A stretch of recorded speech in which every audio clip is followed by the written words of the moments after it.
This is Just a Stats, Eugene Morton, Reggie Johnson. And,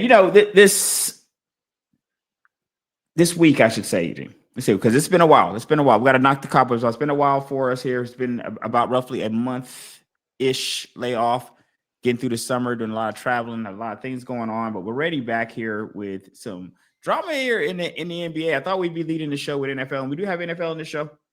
But we will be talking some NBA to start here. And we start with our boy Kwahi and Steve Balmer here. Now, the thing is this is the story, the fake tree company story. Kwahi getting paid to do absolutely nothing, evidently.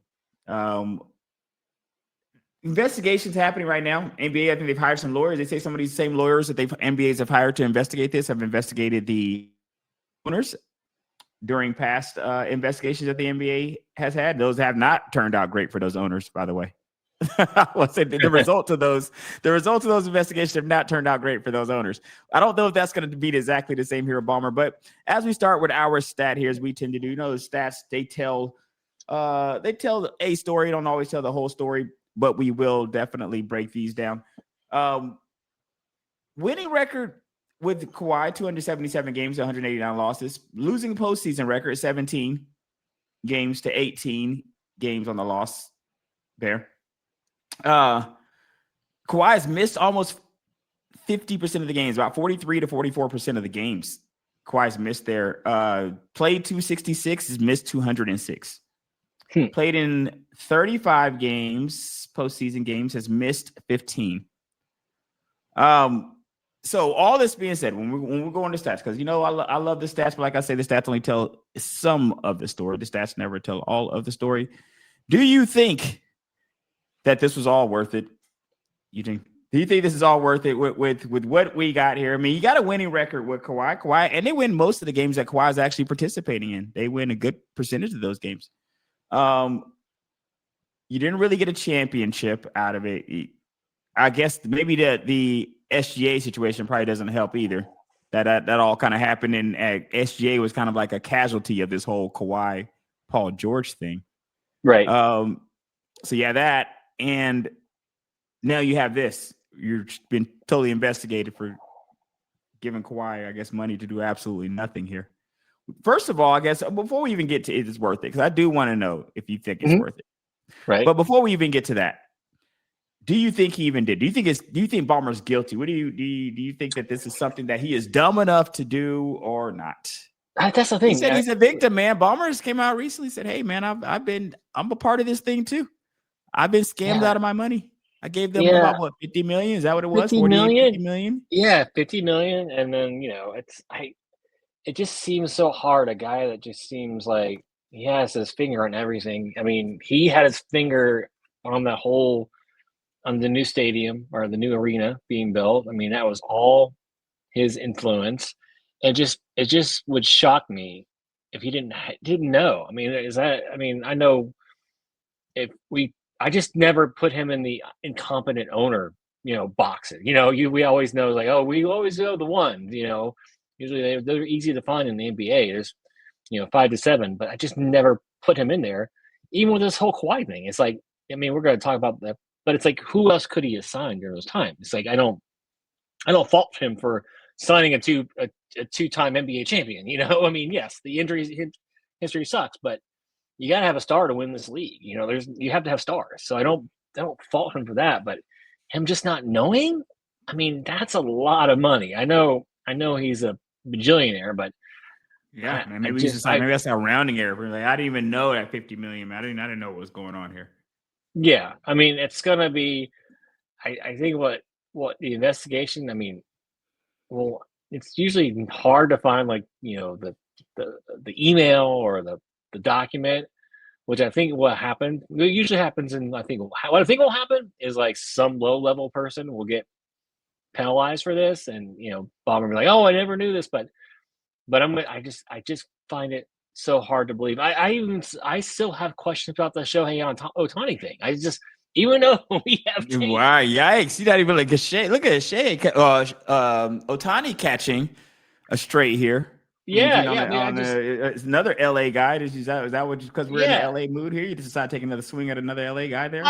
No, I mean I love Shohei. Don't get me wrong. I just find that Box whole office thing is guy like himself, man. He's box right. office. It's just how it's like you had that much money, you didn't know what was going on. Is I kind of that's where I'm kind of grouping together. It's like you had this much money and you had no idea this was happening behind your back. It's like that's not like just $1 million just floating away. Because I mean, $1 million to him is probably like $100, or $1,000 to one of us. Like he does, but it's 50 million. I just find it hard to believe he didn't know something was going on. Well, when Kawhi is on, he is on. And what a great stat here, because we do love stats. He was one of the first players, or the first player, I should say, in NBA history to average at least 25 points per game on a 55%, 50-90 shooting split. That's amazing, by the way. 55-50-90 shooting split over a 30-game span. 55% on the field goal percentage, 50% on the three-point percentage, 90% on the free throw percentage. That was over a 30-game span, and that was in February 2024. That's box office when he's there. You know what I mean? That's money when he's present. So maybe that's some of what that tree money was about, man. Maybe they were like, hey, that we can't really give you any more here, but we can just give you more later. Right. Like just hey, how can we get around the salary cap? Oh, we can give you money on this way, but now we all know there's been some whispering like, hey, guy uses private jet to do this, or there's been like whispering. Man, they said Uncle Dennis is asking, as Uncle Dennis, cousin Dennis, whoever Uncle it is, Dennis, asking for all kind of stuff, man. They said right. Uncle's asking for all kinds of stuff for the Raptors and for all kinds of stories coming out. Now said that he wanted ownership, man, and in the Maple Leafs, man, he wanted all kinds of stuff. Yeah, so but you just haven't seen it to this level before. I mean, I can't recall like this is like, and for everyone to say it's false investigation, or I mean, obviously, the first thing Clippers say it's not a true investigation. Cool. I just find it hard to deny it. But yeah, it's hard to believe that like somebody's a reporter is putting their reputation on the line to go, I'm just gonna be, it's false, I just it'll be interesting to see what the NBA investigation comes back with, but then I think it'll be like, I think then we'll be able to answer that question, like, is it all worth it after the whole Kawhi thing? Yeah, that's true. Because if it ended up going totally bad, which I doubt it will go this bad, by the way, but if it ended up going totally bad and he lost his team over it, then it's definitely not worth it, right? Then that kind of it answers itself. That definitely wasn't worth it. But that's another reason why I don't think you would be so stupid enough to do it. Like it's one thing to risk your team losing, like you don't have the right players, right? So you risk having a losing season, you risk losing fans, you risk losing the support of the fans and all that other stuff. You're already two in that market anyway, so you're kind of risking all that stuff. But it's a whole nother thing to risk the entire team altogether, right? And that is just stupidity, in my opinion. Right. Like that's just dumb for a player. That's stupid. Yeah, and by the way, they have the NBA All-Star game this year too. So I mean, then you have that on top of it. So it's have they built a new stadium? Is that new stadium? Because isn't there a new stadium coming for the Clippers? Coming together for the Clippers there. Yeah, it's already there. It's there. That's what. Goodness gracious! Yeah. That's it right there, right? Maybe that's the reason. They're like, we got to make sure Kawhi's around for this, Right. Yeah. Because that's the thing. You don't want, again, you have you have this new arena. You have to have a star player. And you pick between Paul George and him. And I can't blame him for going the Kawhi route, obviously. But it's just, I'm just going to, I've been following it. It's been a fascinating development. I watched a little bit of that Balmer interview, and it's like I watched a little bit because I was like, I'm not watching this. I already know I know what he's gonna say, and we're not gonna get any answers other than I'm the victim. Again, $50 million. That's a lot of money just to go. I don't, and to say I've been scammed. He just doesn't strike me as a guy that would have been.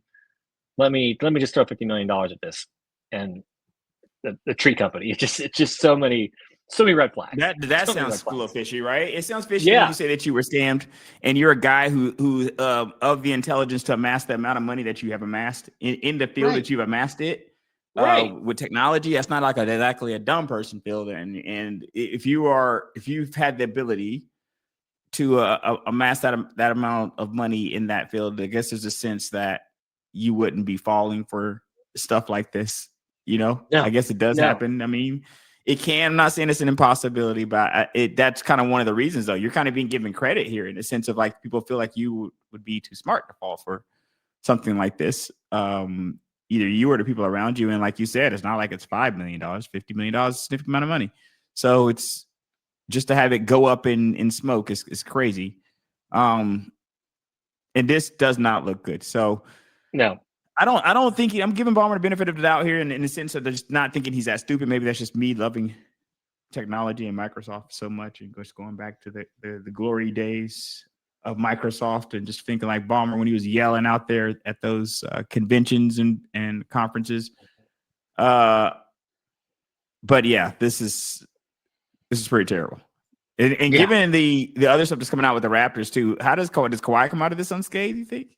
Because given how I think Kawhi, the difference between Kawhi and Balmer in this sense, and I think that Balmer has more to lose because for one, Balmer owns the entire team, so his stakes are higher for him and Kawhi. Right.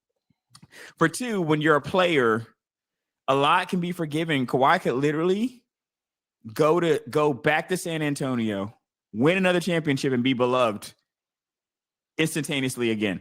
Kawhi could go to another city, leave LA, go to another city, help that city win a championship, and instantly become beloved again. And that's just kind of how it goes for athletes a lot of times. As long as they're winning, as long as they're able to contribute to winning, they always have an opportunity for redemption. They have a road back to redemption as long as they can still play at a high level, So that's something that Kawhi could do. But it does kind of, I think, tarnish his legacy a bit, especially with this Raptor stuff coming out. I mean, I just don't know if it does a lot. I mean, he's still going to be a 2-time champion. Right. And it's like, what did he do wrong? You guys gave him the money. What's he supposed to say? Oh, is this legal? Or is this okay? I mean, he's a player. That's not his job to worry about those things. His job is to like, oh, okay, you want me to take this money? Oh, okay. I mean, unless you find the smoking gun that says Kawhi goes to like an email going to the ownership saying, I want this. This is how I'm going to say, I want this X amount of money, but we can only give you this, but we can give you this money under the table. It's like, it's always going to fall into the ownership, unless unless you just find the text, the emails, the phone calls, it's going to be hard to find something. But I mean, and we'll just have to see what kind of hammer maybe he's going to drop and what they can find. But it's going to be, it's developing every day for us in front of our eyes. Yep. And I feel like we are kind of going to have to wait for the results of investigation at this point, right? Because like you said, nobody's just going to come out and be like, I did it. So it was me. I did it. That's definitely not going to happen here. So I guess we just have to wait for investigation and see what comes of that. Now, what's interesting? We didn't have to wait very long. We're going to do our split decision here. We got to this week. We're going to discuss Parsons and if the trade was worth the trade, or should the Cowboys have kept him or not? Given that the Parsons had a pretty good game for Green Bay first game, he drew some double teams out there, forced a turnover, and that was just his first game. His first game, He'd been there it seemed like he's been there an hour and a half. I don't know if the guys had time to even have a cup of coffee there. He drove straight there from the airport, just got right on the field, and that is not great. I'm going to take the position that the Cowboys should have traded him. Eugene, what do you say? I'll let you go first here on your thoughts. Okay. I mean, the three main points is, you got a generation talent. I mean, you're saying that they should have kept him, basically. Yeah, I'm saying they should have kept him. He's a generational talent. You don't trade that. It comes once in a lifetime if you're lucky. And this team, it's not like they haven't been blessed with generational talent in the past, but and you said it right there. He was in Green Bay, had a cup of coffee. Dude had a bad back, and they are still double teaming him. They had to give him a shot in his back before he played on Sunday. So I mean, he's like those guy. He's always in your when you're watching the game. You're always watching, and you always see him. And and star power. What's like when does Jerry not keep star power? I just don't. On the defensive side, on the offensive side, it's just mind boggling. And obviously, I get it. The championship window isn't this year. They're not really a championship team, but man, you just don't let that guy walk away. I mean, I watched Myles Garrett. We kind of did a similar Man, what situation. a wreck right there, man, right? I mean, he almost Game had record. 3 sacks in back-to-back plays. It was just like, oh my Right. God. In like one drive. In one drive. And it's like, and Parson's younger. Parson's younger than he is. And it's just, and lastly, I just don't, if you are going to trade him, I want more than what they got back. So now we're seeing let's reports. talk about that So, for a Ryan, second, you because jump in. they got the 2 first rounds. Uh-huh. They got the 2 first rounds. What do they got? So the Packers signed him to the 4-year 188 with 136 guaranteed, and then the Cowboys got the 2 first rounds, right? And a defensive tackle, Kenny Clark, right? Yep. Uh-huh. Okay. You can continue. Go for it. No, you're done. I was done. That was just one of you. That was where I was going with. That was my last part. It's like I want more than that. If I'm giving up, so what would you be looking for if you were giving up Parsons, and they got the 2 future first rounds, right? And the tackle, what would you have been more comfortable with there to make that deal I'm swing losing better for him. If I think I'm losing him for at least 4 years, right? We're just gonna say average that contracts are 4 years for these guys. I want your four first round picks. That's it. Now maybe you want double. You want double with the compensation they got. I want double. I want all the picks. Now maybe I'll be nice on that fourth year. Maybe I'll take a second, but I want at least 3. I mean, do you still want the tackle Kenny Clark too, or are you just going straight picks and foregoing the tackle they got? If you want, if you want to throw him in there, great. But yes. I don't. That not. Yes, he's a Pro Bowler. Great. If you're giving me picks, and you want to just throw a piece in there, that's fine, or something else. Okay, I'm not. If I get my 4th, because we always know this league is all about picks. I want more. If I'm losing my generational talent tackle, defensive player, I want more picks because I want more bites of the apple. I'm of the belief here, and I'm going to say that I think they should have traded him, because the Cowboys need a lot of help.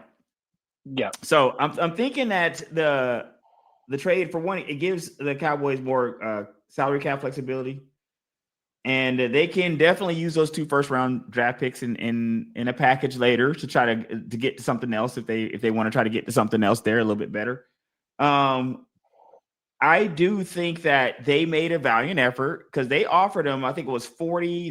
Let's just say 41. I think it was 40.5, something around there, right? On the annual. He would have, which would have made him the highest paid non-quarterback at the time, but the contract structure would not have paid him as a top player in the first 3 new years, is what I'm reading here. So he's definitely making more, about $6-7 million on the average annual more, right? So the average annual on the Cowboys, from what the Cowboys offered him, was 41, and he's making 47. So that is more. It's about 15%, roughly ish, 50%, about 15% more. So I think that there was a valiant effort to try to keep him on Jerry's side. I don't, if one thing, if Jerry offered the guy $30 million, something like that, but Jerry was making a legit effort to try to pay the guy and make him the highest. He was going to make him, just like he is still now the highest non-paid quarterback. Was going to make him that as well. So it wasn't like Jerry wasn't definitely trying. I think that if anything, Jerry probably could have made this decision earlier. So if he was going to trade him, maybe he makes the decision to trade him earlier, because this seemed like it drawed out to come to this conclusion. It's kind of like, oh, man, maybe we could have came to this conclusion a little bit earlier in the summer or something like that. But I think that there was a valiant effort. And I think that both parties, this may be a surprise, because I think that if you had asked both parties at the beginning of the year, they would have thought Parsons would have thought he would have been with the Cowboys. And I think the Cowboys would have thought that Parsons would have been with them as well. But I do think that the Cowboys just need a lot of help. You did just pay Dak a ton of money. And that's another thing, too. The money's already being paid out. You got Dak making a ton of money. Mm-hmm. You got CD making a ton of money, right? I thought they would be able to get the Parsons thing done, but I don't know if Parsons is worth almost $50 million a year to the Dallas Cowboys. I think that maybe with the Green Bay Packers, it's a better situation. This is going to be a win-win situation, in my opinion, because with the Green Bay Packers, I feel like they're seem to me to be more in win now mode, even though the Cowboys payroll is in win now mode. Like the Cowboys payroll is in win now mode. Yeah, exactly. Yeah, right. But the Cowboys just don't tend to get there. When you look at Green Bay Packers, they just seem like a better team to me right now. So it seems like Parsons joining them. I mean, I don't necessarily a match made in heaven, but it just seems like a good match, man. It just seems like it's a good deal. He's going to a good team, a good ascending team with young ascending players, of which he is himself. So the timeline kind of matches up a little bit there. So I think that it's good for the Cowboys. They definitely are going to miss him. I think if they could have, 47 is a bridge too far. I would definitely think that he was worth trying to keep, because some people, Eugene, don't even think that. There's some executives out there and some people who don't feel like Parsons is a generational talent, because of his one sack that he's had in all of his playoff, and he's played in 4 playoff games, right? Mm-hmm. In those 4 playoff games, he hasn't necessarily been a game record in those 4 playoff games. And so there's some people who don't even believe that he is in the same class as like a Myles Garrett or a TJ Watt or somebody like that. Those guys that are making that top money. Some people don't think that he's in that same class. And maybe this is just good for a new start for both parties at this point. Things got kind of toxic around the negotiating, which things tend to get, and then teams kind of come back and hug later. But things got kind of toxic with rhetoric. Dax, wasn't it Parsons? Was it Parsons that was talking about Dak? Was it Dak as a quarterback or something like that? It was something that Parsons had said on the show. It was still a lot of things that were happening here between Parsons and Dallas. But I do think that this is something that can work out here for both parties, to be honest. Parsons is making more money, so it kind of worked out for him. I'm not sure how he feels about not being in Dallas anymore. But I think it kind of worked out for him making more money. And with Dallas, we just got to see here. Dallas has been, if Dallas just goes 500 again look at what they look like with them. If they go 500-ish or so without them, you could argue then I think it's a better argument for trading them, because you're having the exact same results. You're just not paying that $50 million to Parsons to have it. So only time will tell with that. And, I'm thinking here, Eugene, if the Cowboys can package those, because they're going to be late picks, right? If the Green Bay Packers are good. Those picks aren't going to be good picks, right? No. So are you making those picks? I think packaging them, at least at this early stage, looks like a better deal to be like trying to package them to get to somewhere else. Now, we never know, because you never know who's going to come up in the draft where you might be like, okay, I'm just going to hold on to these picks, and really do some things. But it definitely seems like a packaging kind of situation. But I will say this: it's hard losing talents like Parsons. Like that's just a hard pill to swallow. Even when it does seem like it can work out for both parties, that's just not. There aren't a lot of Micah Parsons out there.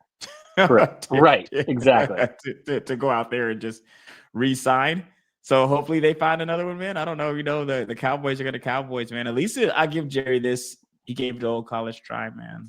Green Bay came off the top rope. Micah had 4 years, 188 too. That's it's a lot of money, Eugene. That number doesn't make you don't get nervous, that number? No, because we see this number we see these numbers are going to get getting bigger and bigger. It's especially Dallas is one of the top franchises. It's not like they're hurting for money. The salary cap's got to go up every year. Look at the good teams. They find ways to look at the Chiefs. They find ways to push the money down the road. It's like Just what you got to do. I mean, if you want to win, you got this talent. You find a way to pay the guy. It's just and you're right with the salary with Green Bay. It just fits nicely with them, right? They have the I roster. think they're going to win pretty good. They got a pretty good team in Yeah, the sense of, like, how nice teams that are run decent, in my opinion, deserve nicer things. And I've said this before about the Falcons when we've had players, or about teams that might have a $50 million quarterback, but the rest of their team sucks. And I've told you this before. Like, you got that nice Porsche sitting out in front of the trailer park, man. It's sitting out there. That's what you got. That's exactly what you got when you got a player making a ton of money on a team that's not great. You'll have you're hamstringing yourself. You're from having the ability to go out and get better players by overpaying one. This, I think, can work out for Green Bay, but for me personally, almost $200 million definitely makes my stomach hurt for a team like Dallas. But we will see how that works out here for Green Bay. Now let's start with here on the hot seat. Will Billy Napier. I'll let you start here because you went on a kind of a run here with the Billy Napier. You pulled it up for me. I was looking for the text. Yeah, man. I have it. I have it. I was like, I have your back here, buddy. I have your back, man. And I'm gonna read through it for people who can't see the graphic on the screen. 2020 overall record at Florida. This is in the 4 years at Florida.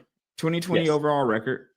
10-14 SEC record, 6 losses to unranked teams, 0 wins over Georgia, 0-3, but that's Georgia, losing record versus FSU, LSU, and Tennessee, 1-2 versus all 3. That's really not acceptable. 4 ranked wins, 4 out of 40 games. I don't know how many that is. I gotta see how many that is. But 4, I mean, that doesn't sound great. Unless you only played 4, that's just not great. 2 losing seasons. 1-1 bowl record. All right, take it away there, Mr. Morin.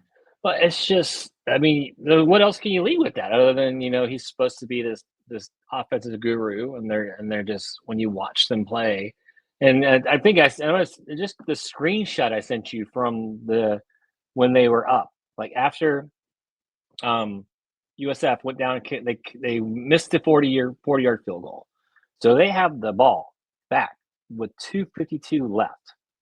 So what the game? They're up by 1. They went down, scored that touchdown, kicked the ball back to USF.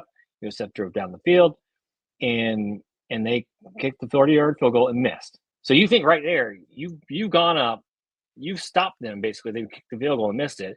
So what do you do here? What's the one thing? It's like you and I watched football for how many years, especially SEC. What do you do in the situation? You run the ball. It's the first thing. You got 2 minutes and 52 seconds. I'm going to redo everything I did. First one, incompletion. Second one, 2nd-yard run. Third one, incompletion. And now, so right there at the third, when they did the incompletion for, whatever, third and 8 or whatever it was, that there was 2 minutes and 39 seconds left on the clock. That's a lifetime in SEC. That's a lifetime no matter what what league you're playing in, SEC, NFL, and they kick it back and they punt to them, and then the rest is history, right? Because the USF just drove back down the field and kicked the game-winning field goal. And now we know the contract situation. He's owed a little about $20.5 million. If they fire him, they have to pay over $10 million over the first 30 days because of the contract. But again, it's like, what do you do? I mean, if you let him go this early, I mean, you're not winning any games. It doesn't matter what the intern or whatever. And then what are you going to bring in after the fact? I mean,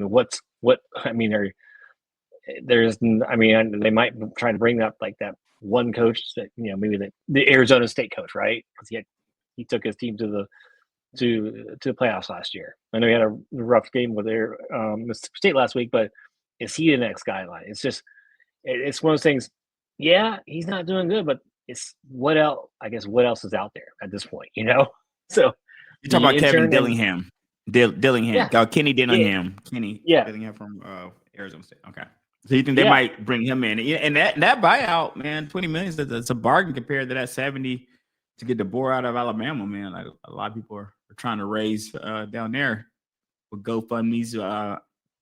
But I think you're right. Sometimes it's a matter of who you bring in to replace the guy that you do want out. How hot is the seat? Let's go on a hot scale. Let's go on a scale of 1 to 10, with 10 just be scorching. And 1 is kind of like lukewarm. They're all the seat's still warm, but 1 is like lukewarm. But 10 is scorching. What is the number of hotness is that seat?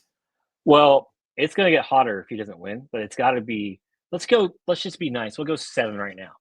But can I share with you who they're playing the next couple weeks here? So this Saturday, they are playing.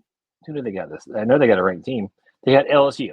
Okay. They're at LSU. They're at LSU. Oh, and does it get any easier after that? You think maybe? No. They've got. Sorry, I had it pulled up before and I lost it. Or they opted. No, they're not off next week. I thought it was Texas. Are they playing LSU? Are they playing LSU next week? Oh, I'm sorry. They're playing. So LSU is this weekend. Miami is the following weekend. Week 5, you've got. I think that's your Texas game. Yep, they play Texas. Yeah, that's a rough schedule. That's a rough schedule for any team, Eugene. That's a rough schedule. Right. That's the thing. It's like now you add that on top of it, and then after that, you got Texas A&M. So it doesn't get any easier. I'm sorry, they're off week 5, so they get a little mercy there. So week 6 they get Texas. Week 7 they got Texas A&M. Man, so that's a tough next month-ish of games there. That's rough, man, because I think that's a lot of teams would struggle with a schedule like that. And right now it's just hard to see the wins in there. And you said 7 on the hot scale, but that sounds like it can get. Does Luke, keeping it close to these games? Let's say that he plays these next few games, and let's say he hangs in there. Does he have to win the games? Does he have to hang? How? Because 7, does a 7 indicate you a must-win situation? Does 7 indicate? Yeah, I mean he can keep it close. It's got to at least be 3-1, right? You can't go. You're 1-1 now.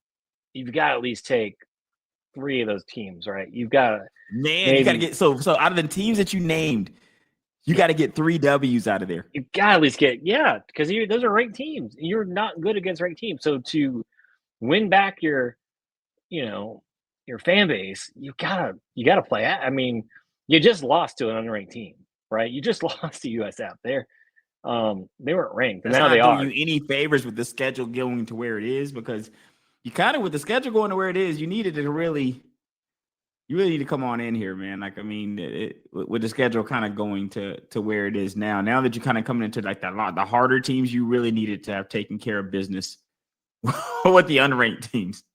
Yeah, right. This is like you had, so you played Long Beach was your first game. You did what you're supposed to. You destroyed them, but this was, yes. And don't get me wrong, USF they're kind of a frisky team, but they came to your house. You paid them. You paid them to come to your house. Paid for that privilege. Paid for them to come, and you had the momentum, and all you had to do was do proper clock management.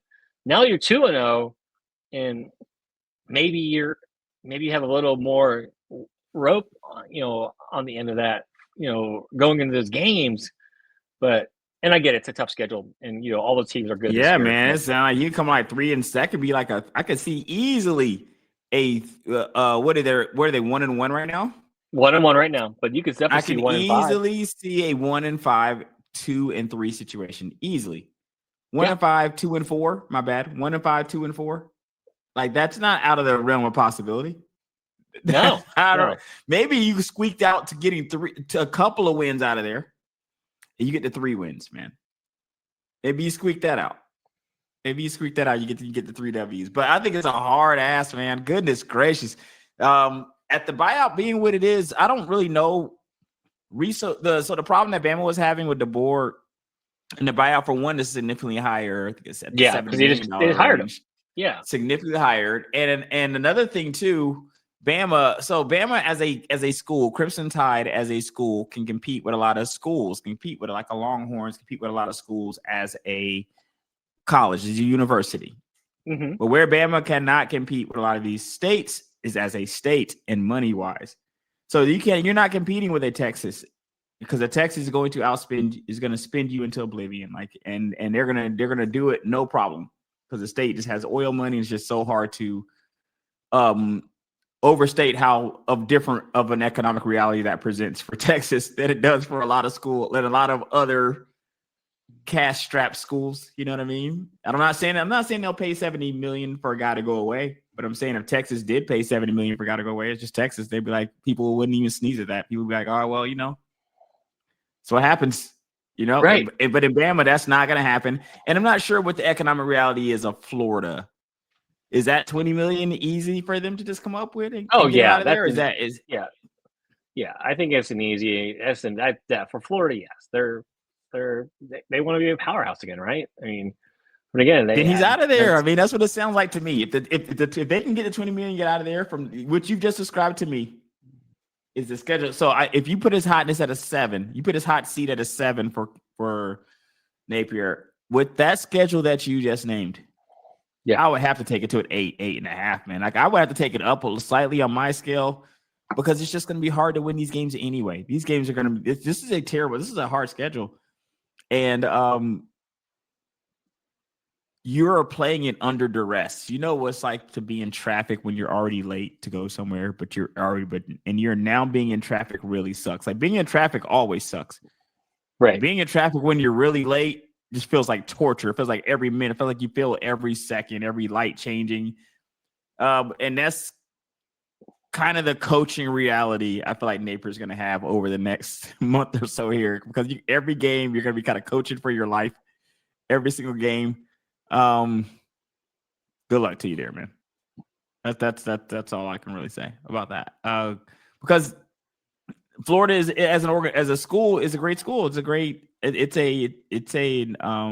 school that I think that aspires to be a powerhouse. That's not crazy. You know what I mean? Like, you have some schools that aspire to be powerhouse. I'm not sure if they get back to the Tim Tebow days, but at least I know they aspire to be competitive.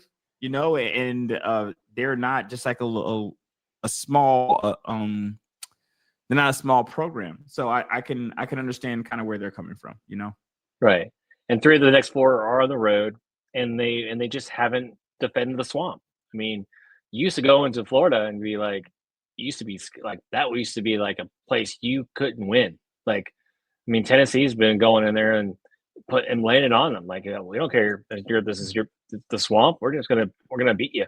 And so I just and it's just, this is a team that was projected to be better. They had some really good wins at the end of the end of the season. They even, before Lagway went out against Georgia game, they were playing really well against Georgia until they just blocked. He went out injured, and that was it. And so it's I was just trying to be nice. I just think by the end of all these, I mean, if they go 1-5 at the end of all this, it's gonna be a 10. I just don't think he would survive after. He may not survive after this LSU or even the Miami. So that they might just let him go by after those 2 games. If they get blown out, which let's see if they're even competitive. But that's the thing. If they're competitive, and then what do you do? Do you keep hanging on? Are you okay with being Florida being 8-5 or whatever they end up being? So it'll be interesting to see. Or 8-3 or whatever the record ended up being for them.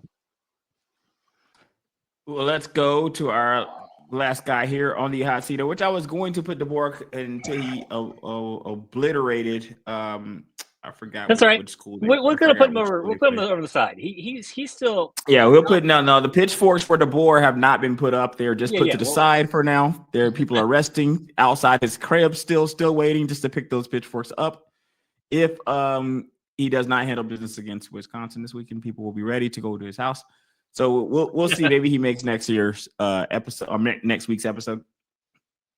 This week we're going to talk about Mike McDaniel. Now, Mike McDaniel, a little bit of a mix of a coaching situation here for Mike McDaniel. But now, some people, I was of the belief that he's a pretty good coach. His regular season record with the Dolphins is 28-24, a little bit over 500. He's had back-to-back playoff appearances, 22 and 23. And that was the first time that That's the first time the team had done that in over 20 years, by the way. Oh, wow.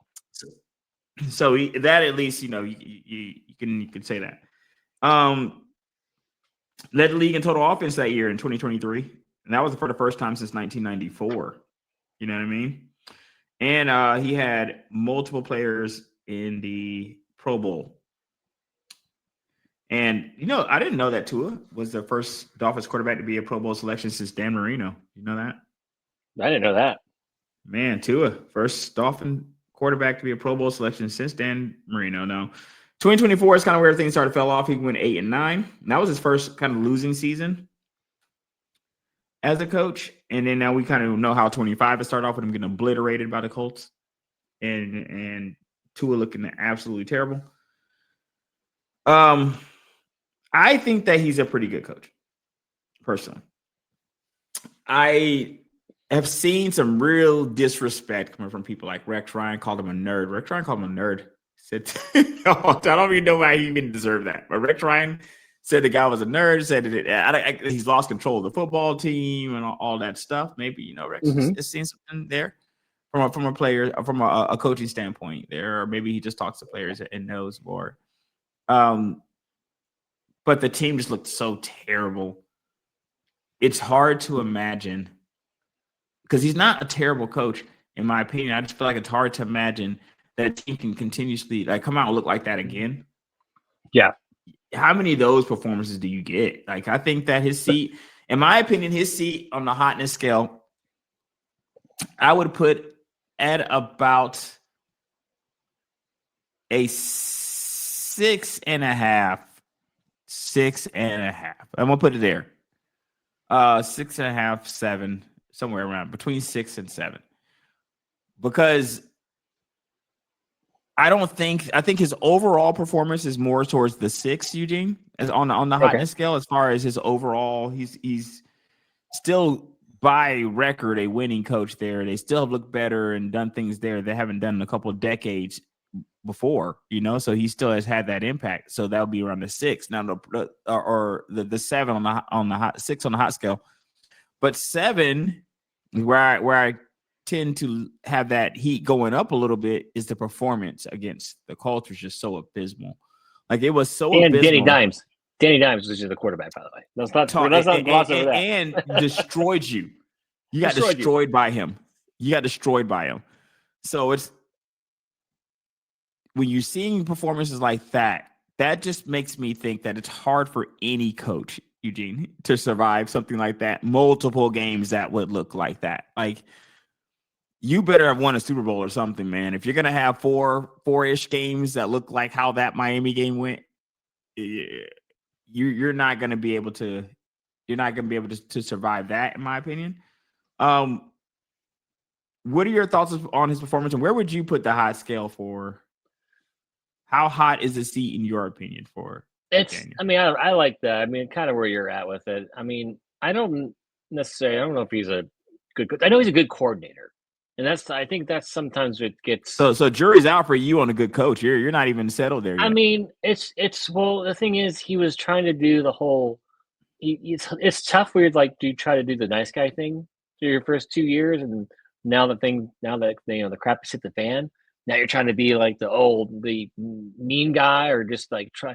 It's hard to make that change. And let's say, I mean, it's not like if things don't go well this season, it's not like it's not like there's so many coaches that are one and done. I mean, at least he's taken the Dolphins to, like you said, I did not realize how long they were out of the playoffs. Now, the good thing is the schedule's kind of on the side, right? Well, it was just back-to-back playoff appearances. So they haven't been back-to-back playoff appearances in 20 years. I'm about to say, yeah, okay. But, I mean, at least the schedule kind of favors them a little bit, right? So they've got what was that? I just saw it. They've got the Patriots next week, which is week 2. Now, it's a little tougher Thursday, but, they got the Bills on week 3. So, they could still be 2-2 after that. And then, they got the Panthers after, or no, I'm sorry, the Jets.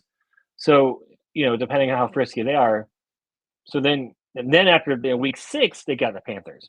So they could still kind of be in this in the end of the mix, be 3-3 after all that, right? Still kind of like Yeah.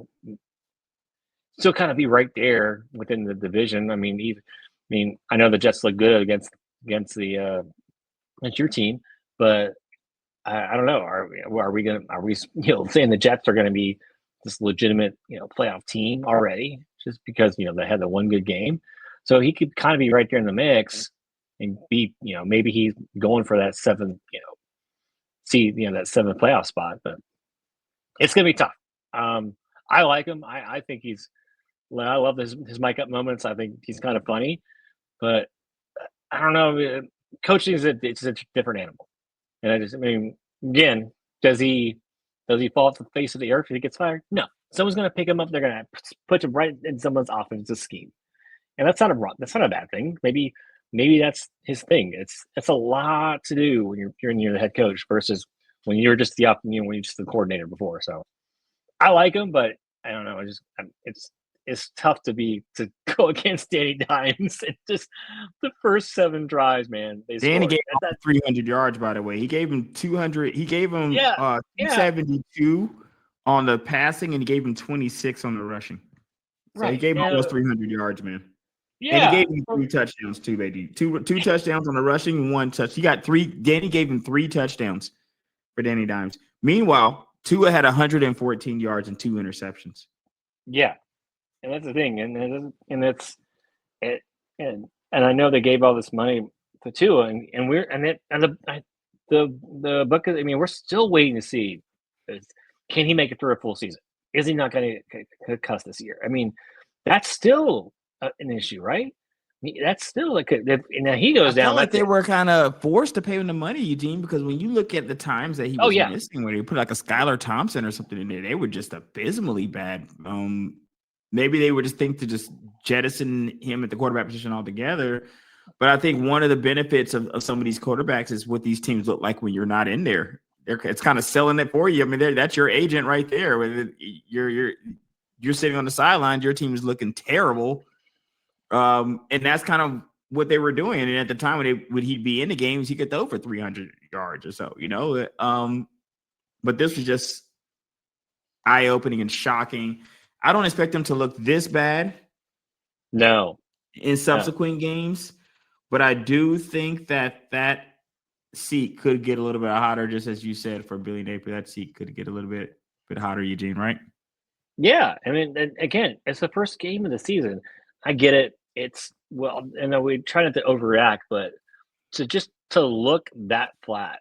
I mean, to not even – that's the thing. Even you go into halftime, it's like, did you guys make any adjustments? I mean, it's like did you change anything up? Because it didn't look like you did anything at halftime. It looked like everyone just kind of it didn't like you did anything. Yeah, that's right. It would be different, like if they just completely shut them down the next. I mean, I know their defense is hurting on that side of the ball, but yeah, it's just it's yeah. It's just I had no words after watching. It's like, this is Danny Dimes. He looked like one of the worst quarterbacks, and they made him look like an all-pro. That says a lot right there. You made him look like I was like, this Danny Dimes is running all over the place. He's passing on you guys. It's like, I know you guys don't have the best defensive team out there right now, but it's Danny Dimes. It's like he was so washed last year, and he's destroying you guys right now. Yeah, and he had more yards than their entire team, by the way. rushing and Danny Dimes had about, and by a significant amount too, by the way, when you add up the rushing yards, which is 78, abysmal. Oh yeah. Plus their passing yards at 133, bro. Like, so you're getting at about a little over 200 yards there, maybe 211 on the yards here to Danny Dimes, 262 to Danny Dimes. So he had almost 50-ish more yards than your entire team had. That's incredible. Wow. That's insane. That's insane. That is incredible, man. That is incredible. I'm taking that hot seat to a 7. I just took it back up. All right, that's it. That's it. Took it up. I gotta go to 7 on you there, Mike. There's no way now that Danny Dimes can have 50 more yards than your entire team. That just cannot happen. And the thing is, I'm just giving McDaniels the benefit of the doubt here. Yep.